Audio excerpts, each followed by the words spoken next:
Listen, I can appreciate that you wanted to clean mats up more than you want to talk to me. I'm okay with it, and I get it, okay? Yeah, I get it. Well, you'd like to set an example for your kids. I get that. Right. Seriously, that's awesome. Well, these guys need help getting out of here too. They put on a nice event here, and we can roll up our own mat at the end of the day. We wrestled on it. So The duel with Burnett, I thought it was a pretty good duel, and that was to get into the gold pool, essentially, right? Yeah, I guess so. Yeah, it was good. They have a nice team, and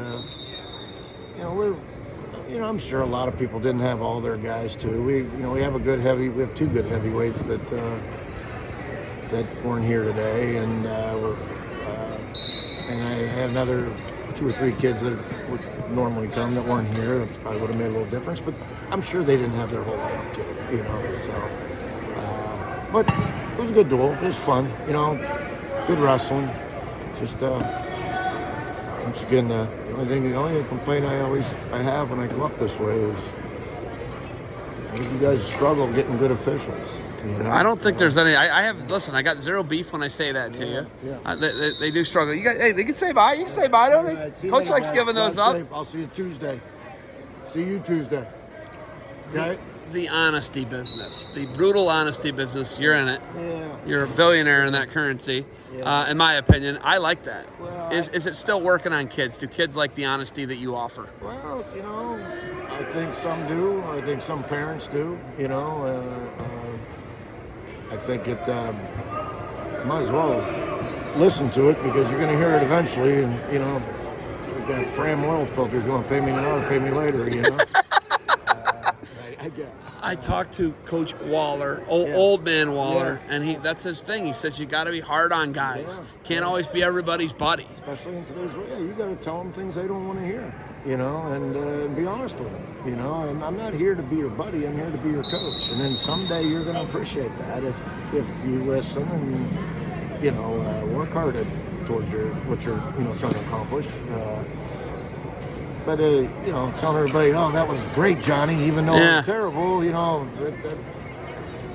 I don't see the value of that.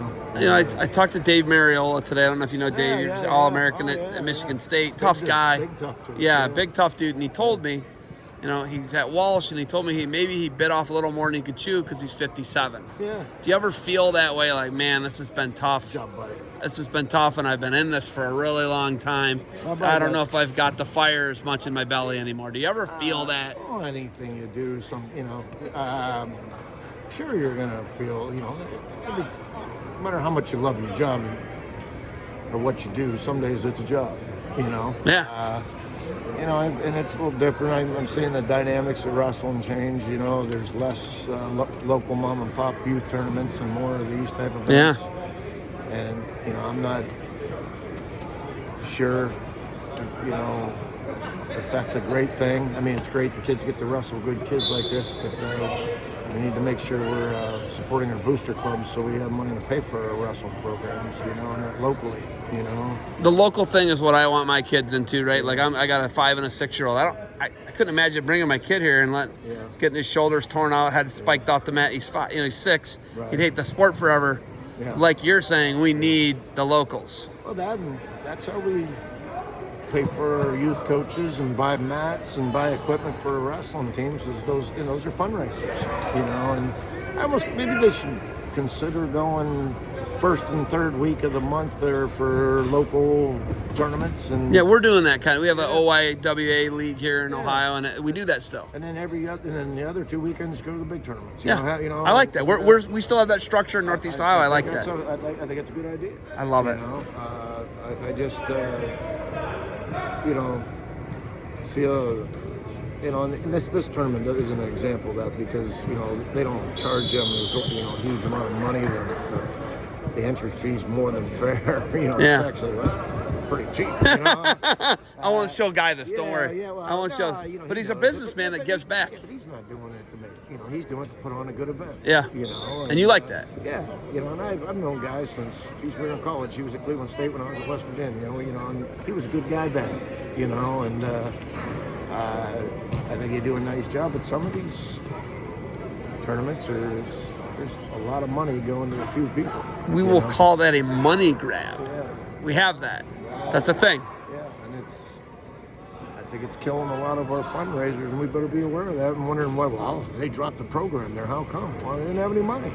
Yeah. You know, they couldn't run. They couldn't pay for a youth coach. They couldn't pay for a junior high coach. They couldn't buy singlets for their team because they don't have any money because they only had 30 kids show up for their, the 45th annual, Tim Thompson Open, whatever. You know what I mean? Listen, you are a national treasure, much like old man Waller, who I see talking right here. He's a class. Yes, but my thing is, you guys are so brutally honest. We need that in our society, and nobody wants it anymore. But here's my thing with you. You talk about these things. How much longer can you survive, and how much longer can we survive and be viable as local? As how long before all the megas just take over the mega tournaments, the mom and pops are gone, and you're out of the sport? That's a good question. I mean, I don't know how it's really gonna push me out personally, but I'm just concerned that it's gonna slowly erode it. I run a club, and not every kid. I probably get 4 or 5 phone calls a week from parents of beginner wrestlers that, can I get my kid in your program? And how long have you been wrestling? What's his first year? He's not ready. He's going to come in here. We're going to be teaching stuff that he's not ready. He doesn't need to be. He's not ready to be exposed to, and he's going to get the shit kicked out of him, and he's not going to like it. That's why I'm avoiding with my kids. Who the hell wants to get the shit kicked out of them for an hour and a half every night, and then get, some of these kids are going to get yelled at by dad on the way home. You got to put your head up. You can't reach up. I told you. Hey, guys here. Yeah. Do you got anything else for me? Nah, it was once. Said nothing but good things about you. There's part of this interview. I'm gonna have to. You're not charging enough, is what I heard. But let me tell you, I've known this guy since we were 18 years old. That's wild. Yeah. He loves you. He's got nothing but good things. He doesn't like your kids his way. I love it. Okay, you got anything else for me? Nah, I just I appreciate guys like you coming out. To things like this, and spreading wrestling around. People can see and talk to different people and get different opinions from people, and we need to hear that kind of stuff. You're not going to get it on Flow Wrestling. Whoa! That's a guy partner. Watch it. It's one of the guy's partners. Sorry. It's one of the guy's partners. I got a lot of partners. Hey, nothing against Flow. It's just let's face it. They're not worrying about what's happening at the very ground level, and when the. What I say, the Tim Thompson Open or whatever, when it folds up, there's a program that's they don't care about the Tim Thompson Open very much. What they're worried about is those guys that rose to the top 15 guys in the country, and that's what they pay attention Correct. to. And, Correct. This stuff here is grassroots, and this is where those kids are made. Yes. And personally, I get a lot of enjoyment trying to make those kids. I'm not, I haven't had a ton of guys. I've had a couple guys do pretty well. You've had guys. You've had guys. But it's fun to do that. Yeah. And it's also just as much fun, or just more as rewarding to help a kid, to guide them not to make the mistakes you made when you were that age. And Would you agree with that? Oh, that's when my kids are tough. I made a lot of mistakes. That's really what most of why I do it. Especially when they listen. Yeah. When they listen, it's the best. Yeah. All right, I'm going to let you guys get at it. You and I have got to talk. Safe travels back to Pennsylvania, and always great to talk to you, all right? You need to come to Pittsburgh, man. Don't dare me. I'm on my way, all right? Bring this guy and a bunch of these little Eds guys down. Hey, rock it. All right, man. You have a great day. You too.